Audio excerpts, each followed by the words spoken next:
wabarakatuh. Saya Nurul Aini, CPNS Winsyarif Hidayatullah Jakarta. Saya ingin menyampaikan lesson learned atau refleksi dari kegiatan presentasi rekan-rekan terkait core issue di KUA Palmerah dan Pusat Kerjasama Internasional Winsyarif Hidayatullah Jakarta. Dari hasil analisis yang dipaparkan, saya menyadari bahwa masih terdapat sejumlah tantangan strategis terutama dalam pengelolaan kerjasama internasional yang belum optimal.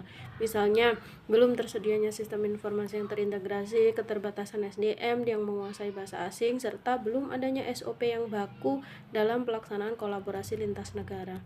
Dalam konteks KUA, isu yang diangkat berkaitan dengan pelayanan yang belum sepenuhnya berbasis digital dan minimnya monitoring program berbasis data. Rekan-rekan menggunakan berbagai metode analisis untuk memperdalam akar permasalahan. Yang pertama, PKL. Terlihat bahwa isu-isu yang muncul tidak hanya aktual tetapi juga potensial dan kritis, berdampak langsung pada reputasi institusi. Yang kedua adalah analisis USG. Jelas bahwa persoalan ini bersifat urgent, serius, dan memiliki potensi pertumbuhan jika ditangani dengan strategi yang tepat.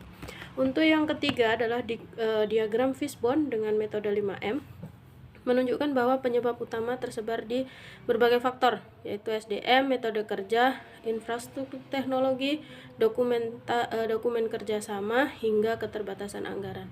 Yang keempat adalah analisis McNamara, mengingatkan kami pentingnya merancang intervensi untuk menyasar input, proses, hingga dampak jangka panjang. Dari semua paparan tersebut, saya belajar bahwa dalam penyusunan rancangan aktualisasi, kita tidak hanya cukup menjawab apa yang harus dilakukan, tetapi juga mengapa itu penting, siapa yang terdampak, dan bagaimana strategi terbaiknya.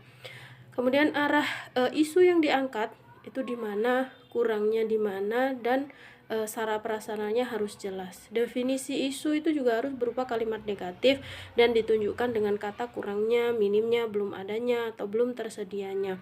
Panduan penulisan rancangan aktualisasi menekankan pentingnya keselarasan dengan nilai-nilai aneka, serta pentingnya penyusunan rencana aksi yang inovatif, terukur, dan relevan dengan tugas pokok fungsi di satuan kerja masing-masing.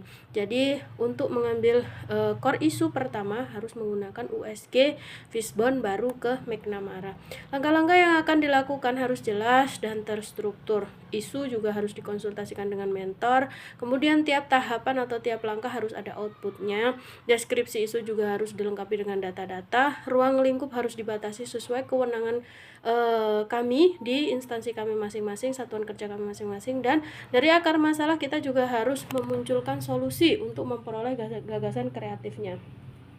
Tahapan kegiatan tergambar jelas secara sistematis. Nah, refleksi ini memperkuat pemahaman saya bahwa aktualisasi bukan hanya sebatas kegiatan, tetapi juga bagian dari kontribusi nyata kita sebagai ASN yang profesional, adaptif, dan berintegritas. Terima kasih. Demikian Learning Journal hari ini. Wassalamualaikum warahmatullahi wabarakatuh. Thanks for watching.